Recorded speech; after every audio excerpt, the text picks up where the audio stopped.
বৃদ্ধ ফকির ও কুমারী মেয়ের রহস্য। গ্রামের প্রান্তে বাঁশ ঝাড়ের পাশে ছোট্ট কুঁড়েঘরে থাকতেন এক বৃদ্ধ ফকির। লোকেরা তাকে ডাকত মৌলা ফকির নামে। সাদা পাগড়ি, মুখে লম্বা দাড়ি আর কাঁধে পুরনো চাদর, এই ছিল তার পরিচয়।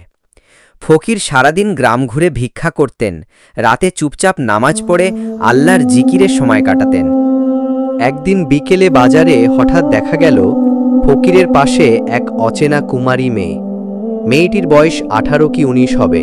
চোখ লাল, কানার কারণে, পায়ে ধুলো, চেহারায় অসহায়ত্ব, আর ফকিরের ঝোলা হাতে, আর মেয়েটি ধীরে ধীরে তার পিছু পিছু হাঁটছে। দৃশ্যটা দেখে বাজারের মানুষের চোখ বড় বড় হয়ে গেল।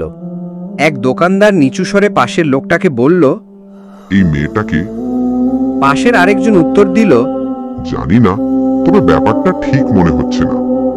তারপর আরো কজন জড়ো হয়ে নানা কথা বলতে লাগলো।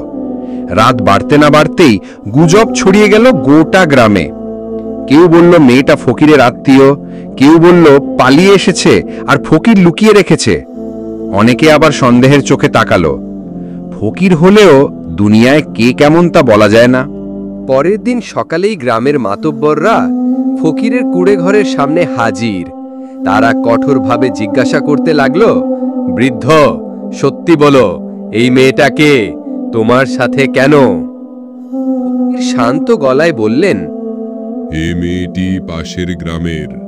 গতকাল বিকেলে বাজারে ভিক্ষা করতে গিয়ে দেখি একা বসে কাঁদছে। জিজ্ঞেস করতেই জানলাম বাবা মা দুজনেই সড়ক দুর্ঘটনায় মারা গেছে। রাত নামছিল, কোথাও যাবার জায়গা ছিল না, তাই আমি নিয়ে এসেছি।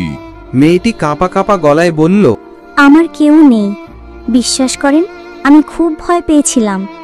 উনি না থাকলে হয়তো আজ আমি পৃথিবীতেই থাকতাম না। আর কথা শেষ হবার আগেই চোখ ভিজে উঠল সবার। ফকির সবার দিকে তাকিয়ে ধীরে ধীরে বললেন, তোমরা শুধু চোখ দিয়ে বিচার করো, মন দিয়ে নয়।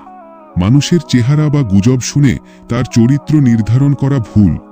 আল্লাহ আমাদের যা দেখতে দেন তার বাইরে অনেক কিছু আছে। ভিডিওটি ভালো লাগলে অবশ্যই লাইক করবেন, কমেন্ট করবেন, সাবস্ক্রাইব করে সাথেই থাকবেন। ধন্যবাদ।